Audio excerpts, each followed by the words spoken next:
I'm joined today by Lisa and by Bella, who is making sure that I don't forget to feed her later. But this is as we were prepping for the for today's call, I was like, "This is life. The cat is going to be part of this launch, I suppose." And hi, Lisa. Hi, Lisa. Lisa and I worked together on SwanWaters for 6 years. I mean, you joined pretty early on, still, I think. Yeah, 2015-ish. Yeah. Yeah, I think we got like we published a website in 2014, I think. Yeah.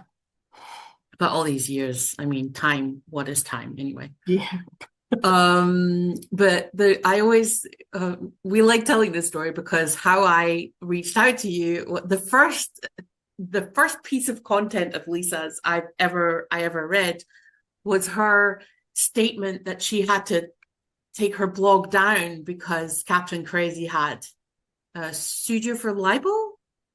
Yeah. Sued me for defamation for Oh, $2 million. defamation. That is so much a better word. That fits him so Yeah. well. Uh, Um, and so you'd never heard of me. I'd never heard of you, and you had this whole post about how you had to take your blog down because you weren't allowed to keep it. That was part of the outcome of that particular lawsuit. I mean, we one laugh of at it many. now, but it was like very distressing time for you. Um, Oh, for God's sake. and so you thought, who's this crazy Dutch lady?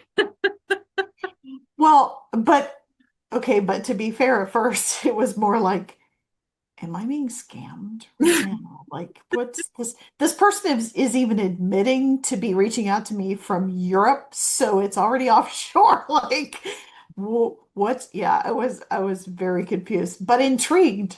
Intrigued. Luckily so, because then we got to actually talk and you ended up joining us and writing for SwanWaters. Um, there's a substantial amount of quotes, me quoting Lisa, or me talking about the things that Lisa taught me on my journey in the Ugly Duckling Diary. Because we worked so closely together, but also we were healing together, right? Like that was such a core part of what we were all going through it as Yeah. we were writing for other people. And that is Yeah, really talk what we about want. it. We were walking the same road, but in different lanes. Yeah. You know, it was the same journey. We were just coming at it from the a different approach, a different set of experiences, but it didn't make it dissimilar. That was the interesting thing was you were coming from a whole different background situation. And the more we compared notes, we went, oh my God, this is the same thing. It's the same thing. It's just a different sort of perpetrator, right? Yeah, and I think that's one of the things that I always like, even just, I mean, you obviously being in America and me being in the Netherlands, like we're half a world apart. And yet the manipulations and the patterns and the that is behind all of this sort of abuse, it's all the same. And Yes, and and sometimes I say to people, once you see it, you start seeing it everywhere. yeah, you can't unsee it, right? And it Well, and is it's upsetting what sometimes. but it's what we ultimately labeled the universal abuser's playbook Yeah. because then it becomes so predictable and checklist. You're like, oh, well, okay, yep, that's next.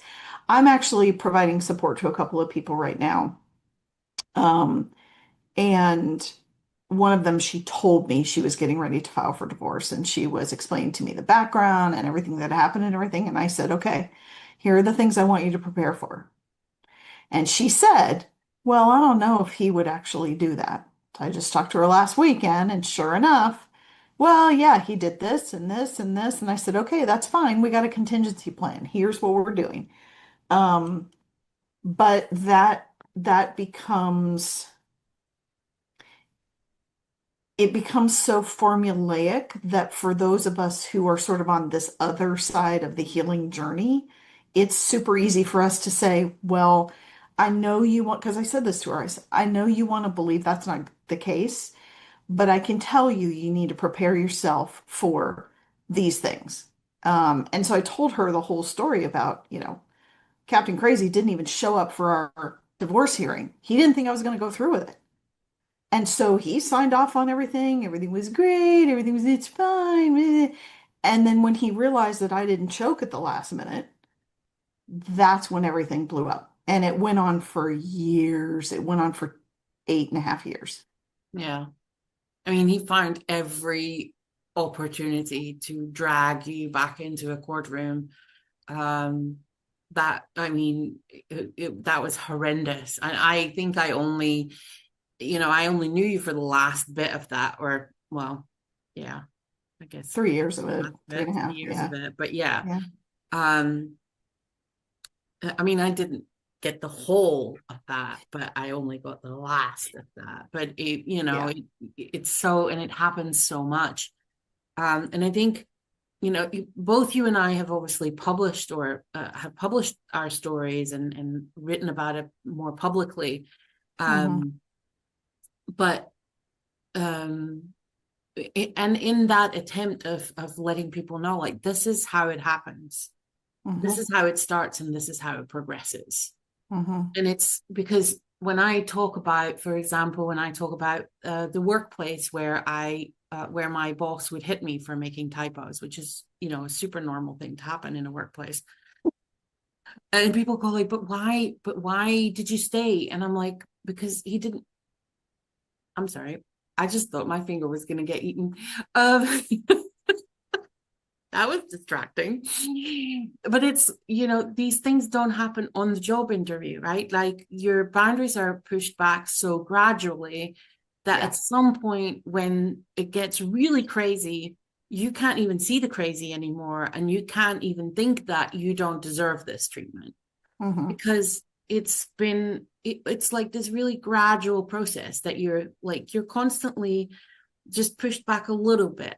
And then once you accept that, then it's another little push, right? Like, it's such a weird process to be in the gaslighting. Oh my God. Like, you start doubting your own sanity quite Oh, quickly. completely. And in your case, that job, I mean, in retrospect, you can see this, but you were completely set up to normalize that because that was how your mother behaved, right? And you Yes. kind of went, oh, okay, well, I guess this is how the world works. And I'm not, I'm super uncomfortable with it and it really sucks, but I guess this is how the world works. And so why fight back, right? Yeah. So, yeah. Yeah, it's the double whammy. And then also, my mother was friends with this guy. Anyway, let's not go into let's not go She's into that she's story over today. there. But so we're talking about our writing. So in in discussing with people, mostly women, but some men, I've counseled some men, Mhm. how this happens and how to recognize what you need to sort of unwind to get away from it. I almost feel like a Sherpa, right? So I'm carrying their pack for a little bit up the mountain and then showing them how to carry their own pack. And it ends up being, I think I've told you this story before, but there's a story I heard probably 20 years ago, and it just fits perfectly, which is guys walking down a street and falls in a hole, and the walls are so steep he can't get out. And a doctor walks by and he yells up and he says, "Hey, doc, I'm stuck down in this hole. Can you help me out?" Doctor writes a prescription, throws it down in the hole, and keeps walking. So our guy's sitting there staring up, and a priest walks by and he says, Father, I'm stuck down in this hole. Can you help me?" The priest writes out a prayer, throws it down there, and walks on. A little while later, our guy is standing there looking up, and here comes a friend, and he says, Joe, I'm stuck down here. I can't get out. And Joe jumps into the hole with his friend. And our guy's like, "Are you nuts? Now we're both down here." And he says, "Yeah, but I've been down here before and I know the way out." And that's really what this ends up being. I've talked to other advocates and people who have sort of been through this process. It's the same sort of trajectory. At the beginning, you're down in a hole and you don't even know who to ask or who to talk to. I was very, very fortunate that I had an amazing therapist, and he had been trying to do marital therapy with us beforehand. So he had seen some of this like really firsthand. And I started thinking, I am really privileged to have access to this and to be able to afford this and be able to continue on with this therapy. But I know plenty of people that don't. They don't have that resource. So how can I take the stuff that I'm learning and maybe make it relevant? And that's when I sort of started the process of writing it down for myself Yeah. and then turning it into a more public forum. Well, and I think that is important, right? Like what you write for yourself and what you put out in public are different things. But even I think writing how it is also important. One of the things we say a lot is document everything. And I think even in documenting through journaling, like sometimes I would write things down and that would give me when then they try to manipulate it or suddenly change it, like all the gaslighting, when you have it in writing in your own handwriting and you like this is what they said, Hmm. and then the next day they say something else, it helps you sort of hold on to your sanity a little bit. So even when you're in the midst of it, writing it and uh, recording it, it helps you not feel completely because that's the thing, you lose yourself in all of this, right? Hmm. Like, and it's super hard to sort of hold on to actually this happened because our memories are a mess under the best of circumstances. Yeah. Yeah. But Under the when best. someone is actively trying to mess that stuff up, it gets Hmm. hard to hold on to. Actually, this is what happened. Um, and so even in that process, writing your story down is so helpful. And having the documentation, even if it is in sort of journal entries, those are maybe not admissible in court or anything or anything else, but at least it will help you communicate to people what is happening, right? Because you have something in writing that talks about, oh, this is what happened, this is how it all played out. Hmm. And Because it helps you when you're in that sort of PTSD entanglement, right? We always talk about tangle brain yeah. because I learned that fairly early on just by stroke of luck that I was writing all those things down. And then when he started telling his attorneys something completely different, and I could go back and go, well, this is what I wrote down on this day at this time about what happened. And it didn't change the trajectory of what was happening, but it changed my thinking. It let me reground myself into no, no, you don't get to do this revisionist history crap. This is actually what happened. I'm reading it. I wrote it down real time. So yeah, it becomes a really important touchstone for all those times that you absolutely feel nuts. Well, Yeah. maybe that did happen. Maybe I'm not remembering it correctly. No, you are remembering it correctly. Yeah. You imprinted every single thing that happened. But just that action of putting it down, and I know some people have trouble with that emotionally, and so what I've told people, pretend you're writing the news. You're writing a news story Mhm. about what happened. You don't even have to get your emotion into it. Just write a news story like you're writing for the 6 o'clock news. This is what happened. This is how, this is what time, this was the outcome. And then you've got something really rational and grounded to go back to. Now, that said, I am also a scientist, so I think very left-brained, and Mhm. I still, this is still a challenge for me sometimes. And my mom died a few months ago, and I'm still talking to my counselor. I'm like, I haven't had my big breakdown yet. Like, when is that coming? She said, yeah, okay, but you are the only one responsible for everything that came before and came after, right? So you're so busy doing the estate stuff and paying off the bills and doing all those things, doing the burial and all that. Um, but I found that early on in my recovery, that pushing myself over into my left brain and being very sort of scientific about it helped me get my thoughts together because I wasn't so, overcome by emotion. And I would get my thoughts together and I would put everything down and I'd get really mad about it. And then I could go on and kind of get my emotions out. So, Yeah. yeah. Yeah, for me, like for me, the last couple of months, I've sort of finally Mm-hmm. allowed myself to look at some of the stuff that I had sort of pushed to the back of the brain. I was like, no, that's too much. I'm not looking at that. We're going to Yeah. just wallpaper over that. And I've been pulling down the wallpaper, and with the wallpaper, the walls came down. It's just Yeah. right because there sometimes when we're in this process of recovery, there isn't a lot of like there's also a lot of practical stuff that needs to happen Hmm. because we're like I also divorced, but that was that's different. That was beside the point. Even that's beside the point. But like even in the process of cutting ties with my family, there's so much practical stuff that needs to happen, and it's not. It's even in how do I do this? What does that mean in terms of where can I go? Where can't I go? How will I like there's all this prep for what do I do if they reach out or if they show up or right and it's such a like even that stuff like I wrote down a lot of the responses that I just memorized responses should they ambush me anywhere like this is what I'm saying Mhm. and I would Yeah. just write it again and again and again so it just anchored into my brain. When I think writing and writing really became sort of a therapeutic tool for me in that I will write stuff like as I'm sort of processing and I'm making all these connections between different things because that's what writing helps me do. Hmm. Um, because suddenly you see it rather than it just being like an endless loop of thought. And once you start writing it down, you can stop thinking about it a little bit.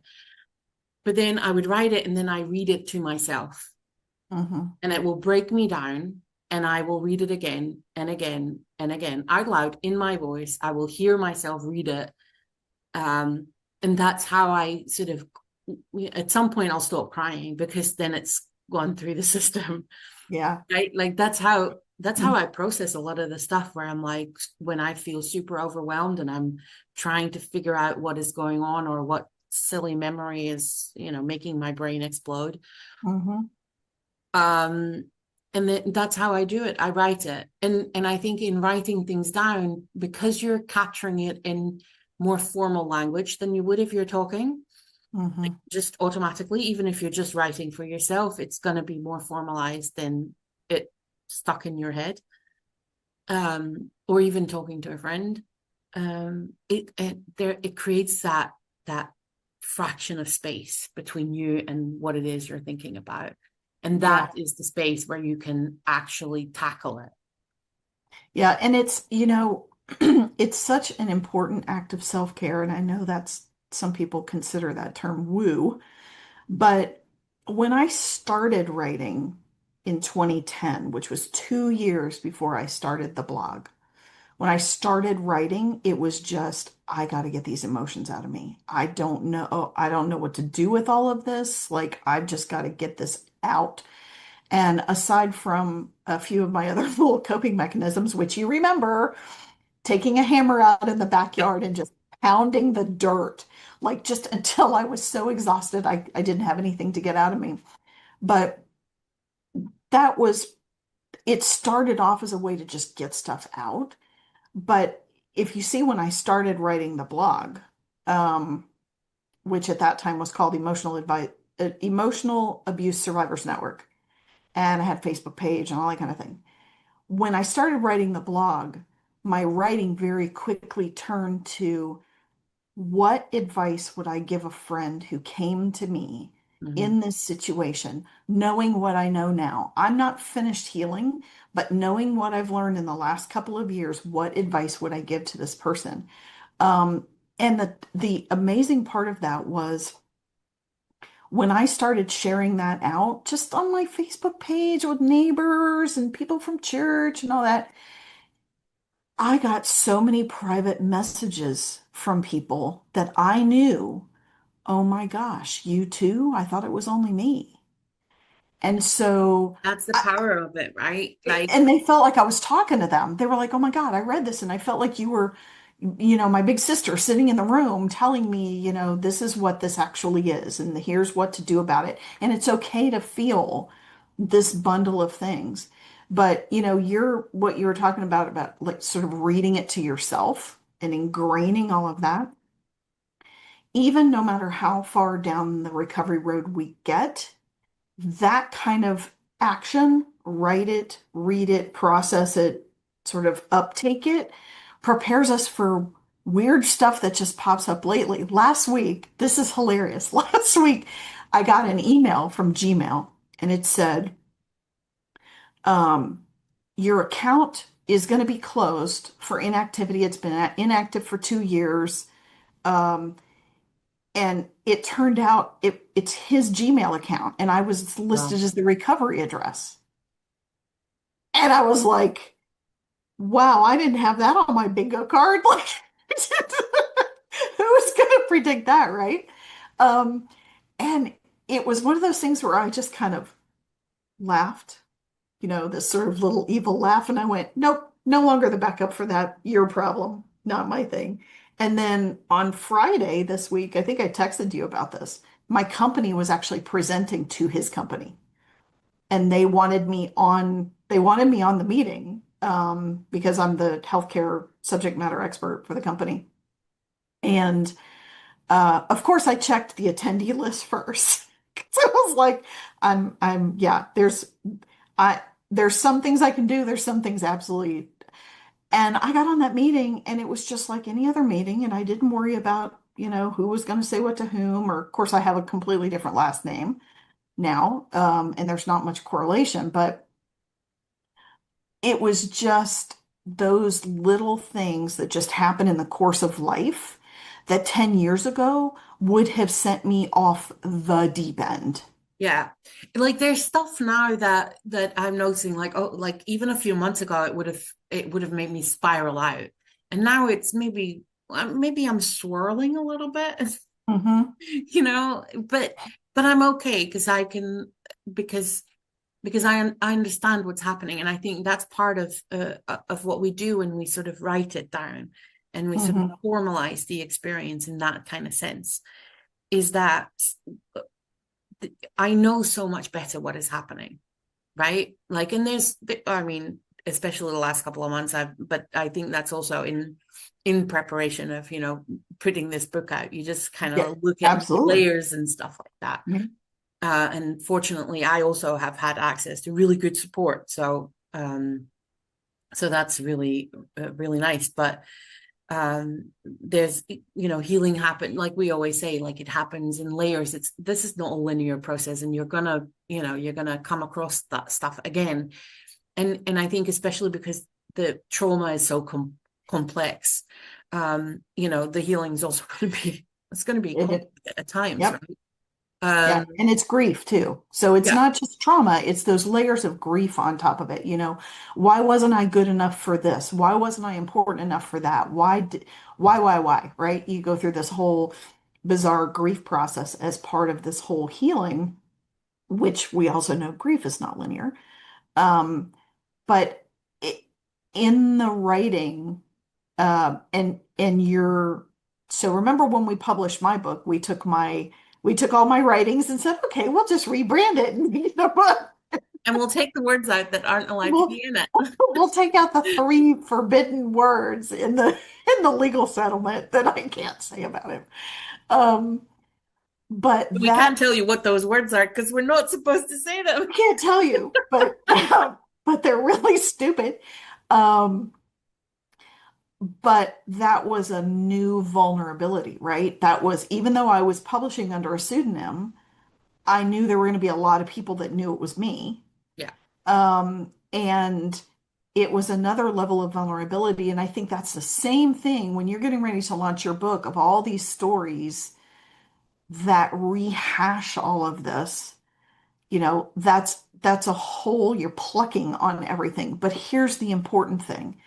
Of all the books out there and websites out there and everything that I have seen over my, what am I up to now? Like 15 years. Um, very few of them are written from the perspective of someone who got out, got away, got healed, and changed their life and resulted in a better life.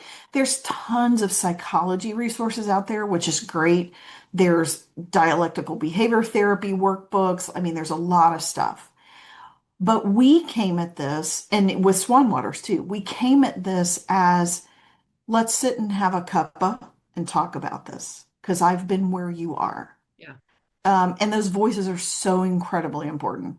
Yeah, Wanda and I said it as well, right? Like the one thing we said to each other at SwanWaters as the team so often was like, "Oh, it's so nice not to have to preface this story with, now this is going to sound insane," Yeah.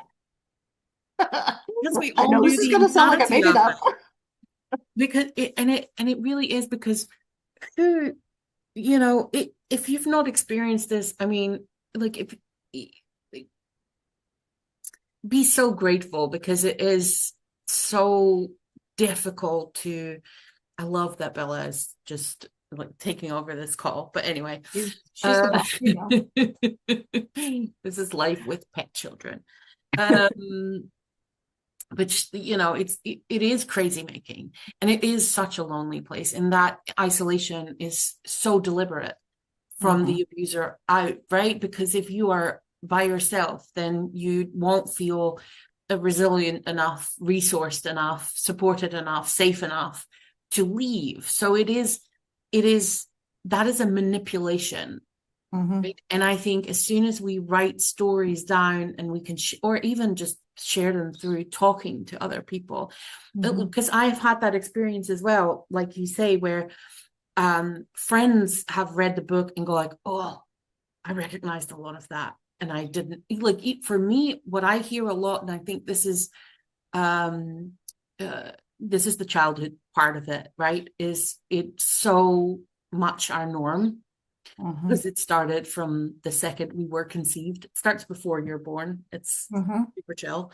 Um, like, a lot of us don't recognize it as being abusive, because Hmm. it's just what it is, right? It's just how the world works. We don't know that there's another way for this. So I get a lot of people who go like, "Oh, I hadn't realized that this is not a healthy dynamic I have with my brother or my parent or whatever." And it doesn't all, I think it's sometimes hard for us to label things as abuse, because it is a really big word. It took me ages Hmm. to to say it, um because there's all these sort of hang-ups that we have about it, because there's all There's these nothing black other and blue. forms of abuse, right? Like that Yep. we right and the emotional part, I always say, like, any abuse has emotional abuse as part of it, Hmm. because without the manipulation and the boundaries being pushed back, and we they wouldn't be able to get away with it. Right. It's a way of normalizing. And let's take a pause here Mhm. and let everybody know the actual definition of gaslighting, because I'm seeing that so overused in Yeah. social media. Gaslighting is not lying. No. Gaslighting is changing your perception of reality. And the simplest way to explain that is I have lived 50 something years on this earth, and that sky has always been blue. But Captain Crazy would tell me all day long, no, it's pink. Why can't you see that it's pink? It's pink. It's always been pink. And so I think I think when these terms sort of get into the colloquialism and get out in the universe, especially Yeah. the social media universe, everybody's like, "Oh, that's gaslighting." No, that's just straight lying. Gaslighting is something that is intentionally undertaken by someone who wants to alter your perception of what's normal. And Yeah. it's very insidious and it's very, it is, like you said, that's what lays the foundation for all of this. And when we started, I know we talked about this a long time ago, when we both started writing and then going back and reading it and going, oh my God, that's batshit crazy. Like what? Like why did I think that was okay? Like I'm reading this like it's a horror novel.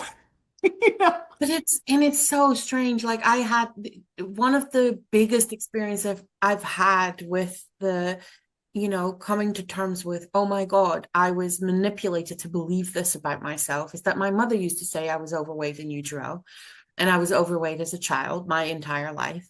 And that became a self-fulfilling prophecy. But Yeah. when I but I was completely 100% convinced that I was overweight as a child. And then when I was still married to Stuart, he made me look at pictures of myself as a child, and he goes, "Like, you are not an overweight child. Look at this photo of yourself. Yeah. You are not overweight." And I wasn't Hmm. until I, had the accident, and health stuff started happening, and obviously also emotional trauma. Yeah. Because, you know, That's the way that goes sometimes. that's how it goes sometimes. Mhm. But it is so difficult to reprogram.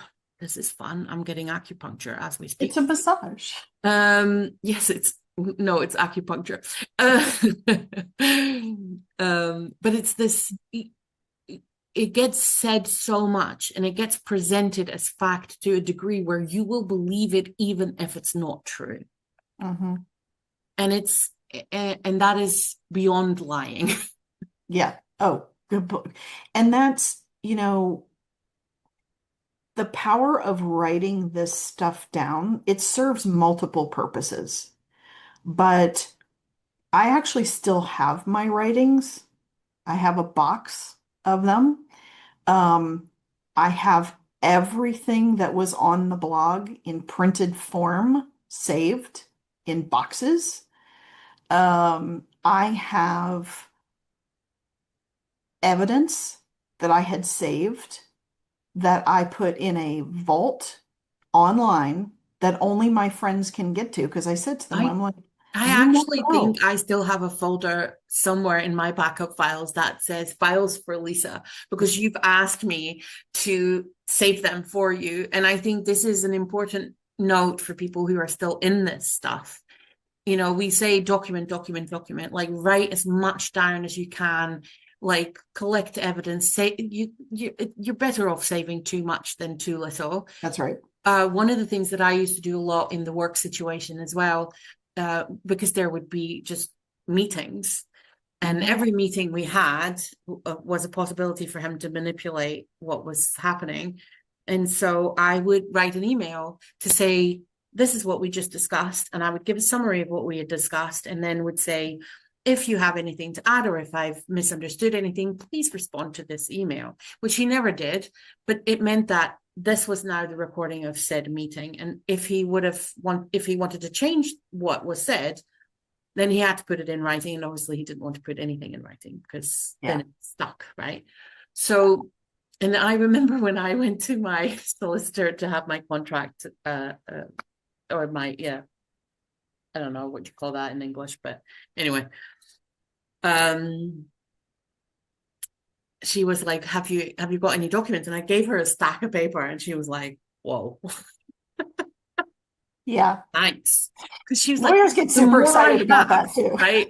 The more they have, the more opportunity they have to work for you and get you good results.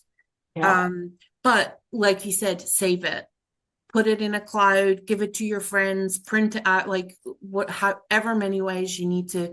I think I still have that stack of paper somewhere, and that was like 15 years ago, Yeah. but I have it Well, just in and case. so part of the reason I did that early on was, I mean, this man sent me a shot up range target that he Wow. went to the gun range and Fun. shot up a target and gave it to my kid and said, "Here, give this to your mom." He Yeah, sounds like such a delight. I still I mean, have that target. I still have that target. I And have part read of, so many stories about this man, and you just telling me that, I just went like, I'm so happy I don't live in America. I don't have to deal with gun violence for my yeah, that is yeah, helpful. yeah.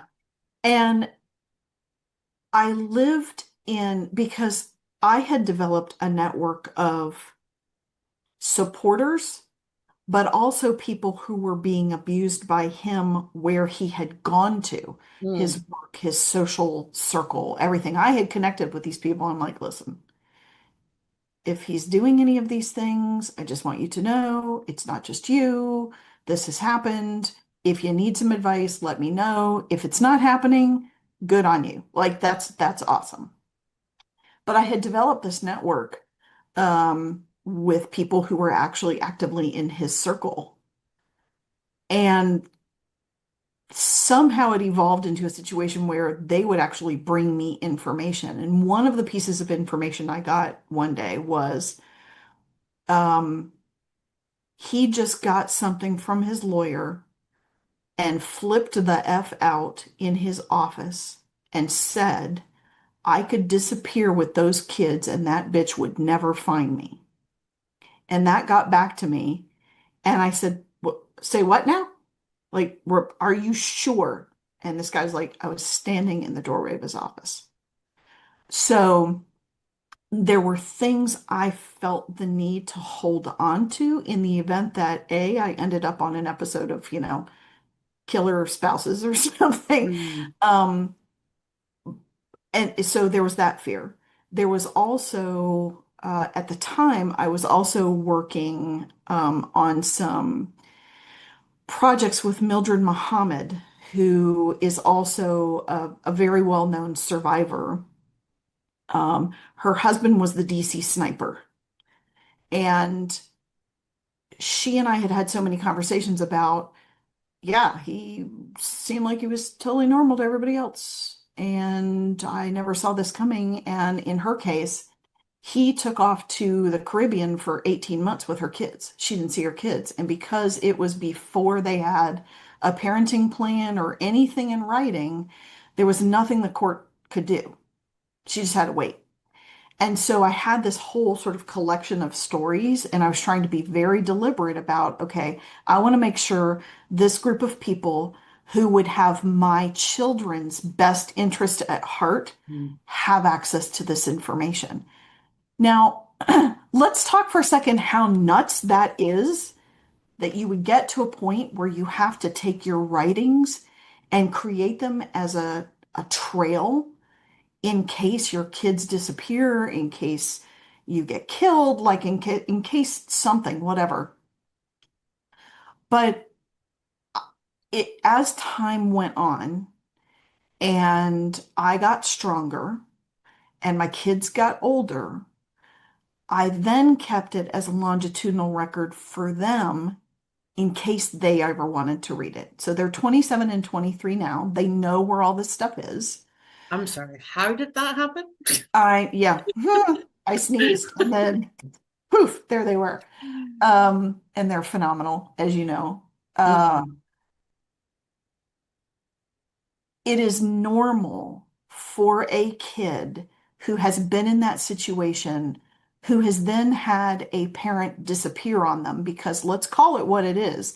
They got to a point where they didn't want to go to visitation, and I just kept saying, well, the law says you got to go. Here's the schedule.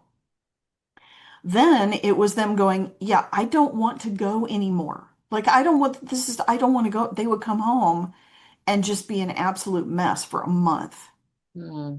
Because he only got him a few times a year because we were several states away from each other. But there is a normal process that a kid goes through as they get older, trying to make sense of that. And I never wanted them to rely on my narrative. Mhm. I wanted them to have all the evidence, everything that had happened, things that I did above and beyond because I tried very, very hard, no matter how scared I was, worried I was, whatever. No, it's time for, visitation with your dad. You're going to go to New York for X amount of time. Um, and then of course, eventually he just never even, he rarely used his visitation actually. But that whole process of starting out with my own grounding in my healing, writing about that, then my processing and getting stronger and now being able to tell other people, and then creating that long record of if my kids ever want to know the truth about everything that happened, it's right here. And and they're absolutely free to judge me. They are absolutely free to go, you know what? I really wish you had done this and not that. Um, so far, neither one of them has shown any interest. And about once a year, I'll say, okay, well, I'm cleaning out the basement again. Do you guys want me to keep this stuff or do we throw it in the burn barrel out back? And every time they're like, not sure yet. And I go, okay, I'll just leave it. So I think that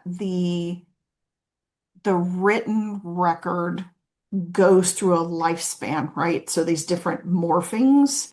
So now you're in a position where you are publishing this out, and this new morphing is your storytelling of not only this process, but what's made you who you are now and how that's going to play out going forward. Because you are a completely different person than when we met 10 years ago, and so am I. Yeah. Well, and that's part of it as well, right? Like, as we look back at these stories and memories, as we change and evolve and transform, our understanding of those stories is also evolving and changing. And Mhm. so, because I'll read the book and it's stuff that I've obviously written over years. And I'll read something and I go like, "Ugh, not quite how I feel about it anymore." But that's okay because that's how I felt about it then. And obviously I have continued to heal and evolve and learn and all of those things because no, we're not stationary, like Yeah, fixed. We're not in a fixed state, or at least I hope we're not, because if we are, then we're doing something. we're all screwed. Um, Unless, of course, you're so perfect that nobody understands how perfect you are, then you're a bit Mm, stationary. like a couple Then people we also, know. you're probably, you know, either my mother or your ex. And they're such victims. They're such victims of It's horrible things that we've done to them and all that. I mean, we can make light of it now, but in this whole process, this whole growing and grieving and everything, and by the way, I am an Olympic gold medalist in compartmentalization, and it actually bites me in the butt very often. yeah. Because I realized, I told my therapist last week, I said, yeah, I realized how hard I've been compartmentalizing this grief over my mom's death. Because I was flying home from London last weekend and I'm watching a musical. And I start bawling on the plane. And I'm sitting there going, thank God I'm in this window seat. I'm just like turning, turning and facing Yes, the because crying fuselage in of the public is plane. so comfortable. It's like, okay, everybody's gonna think I'm nuts because this is a gross overreaction to a movie. And my husband's just sitting there with his earbuds in, watching his action movie, whatever he was watching. Just, and I remember sitting there going, "Oh, this is a very inopportune time to That's when it happens. sound like Listen, I walked into the office a few weeks ago and someone I know and is am friendly with said, "Hey Max, how are you doing?" And I just started crying and he said, "That is also an answer to that question." Yeah, that's a pretty clear answer, actually. We don't know the why, but we know the outcome of how you're actually doing.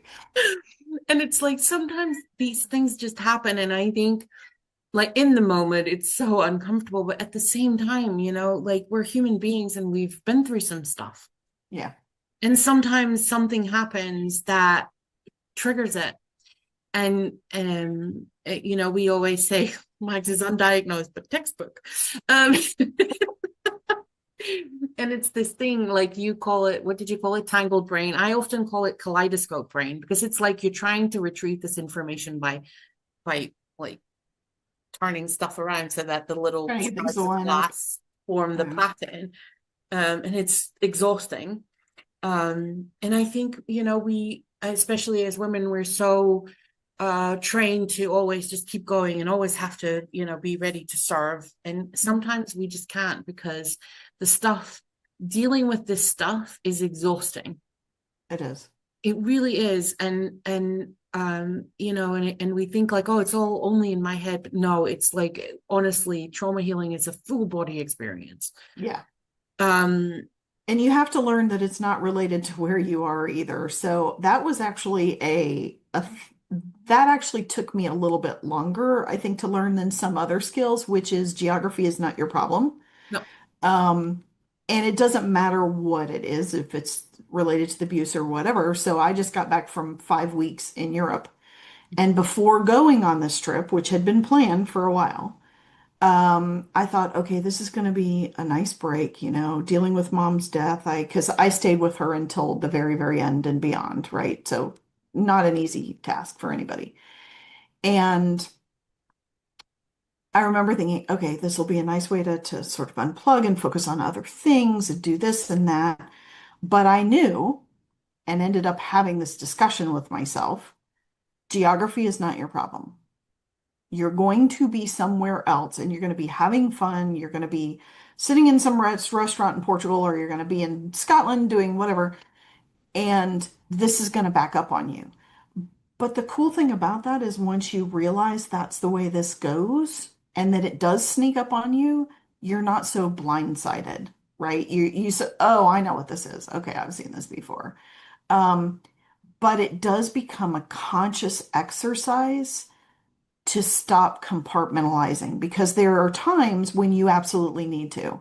Yeah. It is not good in a courtroom to sit there and completely lose your shit in front of your ex and a judge and everything else, right? You got to go in there way over in this whole kind of formal thing, but and to protect your kids too. So in my case, I was always worried about, I don't want this to flow over to my girls. I don't want my emotions spewing all over them. And so when I would write about it, a lot of times it was my way, even if it was one page in the middle of the day, that I just got to get this out of my head right now, just because it made me a better mom, but it also kept me from compartmentalizing because I did have that one outlet that I could get that stuff out, and they didn't know what I was writing down. They're doing their homework or whatever. They're going to practice for something, every sport and every I look back and I'm like, I have no idea how I did that and got a graduate degree, driving my kids around hither and yon. But it's one of those skills that once you develop it, it actually helps you not compartmentalize, which can become incredibly unhealthy. Yeah. And so just getting out that pen and paper, or getting your phone out and just furiously typing into your notes, whatever, um, it's it is such a good in the moment way of handling what can be very overwhelming emotions. Yeah. Yeah. I sometimes, even if you write down, these are the questions that I need to ask myself tonight.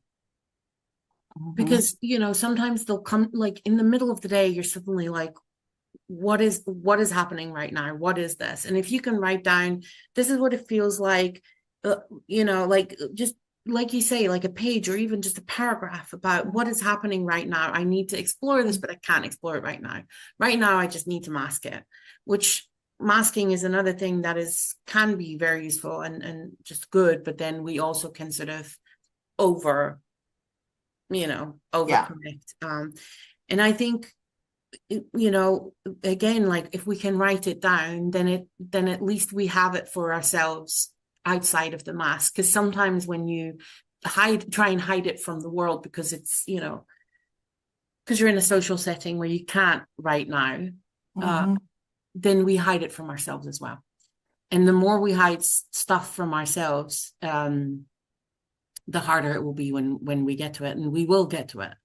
Yeah. We'll stay in our brains until we address it. Until we, yeah, can't anymore, can't avoid it. I think one of the other things, because I know it's very common, like you said, people would ask you, why did you stay in that job? Mhm. It is so common for people, even, I just put that post out on LinkedIn talking about, hey, I'm going to be interviewed on here if you've ever experienced this, or you wonder why a smart, resilient, resourceful person could get stuck into this, because people know me as this, they don't know me as that, many of them.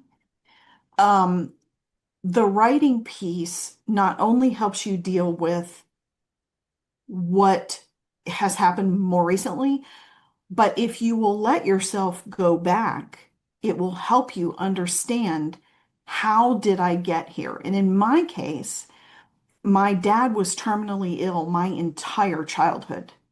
And so he developed when I was two, he had his first heart attack. He was 36 years old, and he had a degenerative form of heart disease. And he died right after I turned 17. our entire existence, and I'm an only child, our entire existence was around dad's illness. We can't have this kind of food in the house. We have to eat this kind of thing. We have to keep the stress levels low. We have to, Lisa, you can't bring your friends in the house if they're going to be too loud. I mean, it was things like that that we were codependent around this illness that we had absolutely no control over. And so, even going back and sort of linking that back to how I was set up to get in that. And then, Captain Crazy got me when I was 15, 2 years before my father died. And then there we are. But those writing experiences, when you get to a certain point in your healing journey and you can say, okay, but why? But why? But why did I get here? But why did this happen? It's kind of like I do a lot of root cause analysis in my work. And we call it the five whys. You got to ask why 5 times before you can actually get to the underpinning of where this went wrong. And the writing has so much to do with that because when you start looking, like I said, you get into a particular point of your healing trajectory that you're in a good enough place that you can start asking those questions. Okay, but why? And how do I avoid it next time? Like, how do I not fall into this trap again? Because you and I have seen this over and over. Mm. Someone gets out, they feel better, they're talking about, oh my God, that was so terrible, everything's great, and they get right back in the same situation. It looks different, it feels different, but it's exactly the same situation. And so you get to the certain point where you can start asking those whys and tackling, okay, but how did I get set up for this? And then it becomes so clear. And the reason that's critical is until you do that, there's only one person on this planet that you blame, and it's yourself. It's not the abuser. It's not the court system. It's not anybody else to do with anything. And that's the first thing I said to my friend last weekend. I said, the very first thing I need you to recognize is how angry you are with yourself, that you think you let this happen. You didn't let anything happen. He took advantage. So, yeah, uh, writing, writing, writing it Yeah, down, writing drawing a honestly has map. been the most of all of the tools that I've used to get myself better. Writing has been the most profound way to do that. And we're not saying that you have to publish a book. Like you don't No. have to share your writing with anyone, but start writing because it just helps you make sense of stuff. I got a beautiful review of the book from a friend and therapist who said, um, clarity gives you language gives you clarity, and clarity gives you the ability to choose. Yes. And I think that's what it is, right? Like when we put it into words, when we try and describe what it is that has happened, um, and we can see because it helps you see how different things connect and how gaslighting and triangulation and all of these tools and all of these we in the book I call them weapons of abuse, right? Like all these Hmm. tactics that they have and that they use, all of it is aimed to make you feel worthless. Hmm. And once you understand how their behavior has made you feel worthless, then you can start rediscovering your worth. And that Hmm. is critical if you want to do anything that is joyous in this life. Life-saving. It's Yeah. life-saving. And Because we say it's soul crushing to be in abuse. And so what we have to do is rebuild our soul. that's right. And you put out a really I loved the drawing that you put out on Instagram of your mom and the story behind, Oh, church. with the church, yeah. And especially women, we are trained so much to worry about appearances and what other people think of us. And some of the freedom that you can get, like pulling away from that, is in the writing. because there will be times, there'll be times you're just dumping out emotion. And then there will be times where you're like mad. And you go, you know what? Here are all the things that I am that he cannot take away from me. And you start making this list and you look at it and go, wow, I'm actually kind of cool. Like this is not bad. And Um, honestly, how many letters have you written that you've never sent? But it's such a cathartic exercise yeah. to just throw it all out there. There's a lot of swearing in writing. Oh yeah, yeah. That's where I When get you my know best sweary. when you go when you just asking for the answers that you'll never get, or Yeah, you're demanding the apologies that you'll never get, but just in expressing that you want the apology helps yeah. you process the fact that you're never going to get it, but express that you want it, because otherwise it's just going to stick in, all of this stuff. Writing is such a good way to express all of this stuff that might otherwise fester. Hmm. And I truly believe that when we leave it in our head, and if we're only talking about it, then we leave it in our head because it will Yes. circle around. And I really think that's how we then become better about it.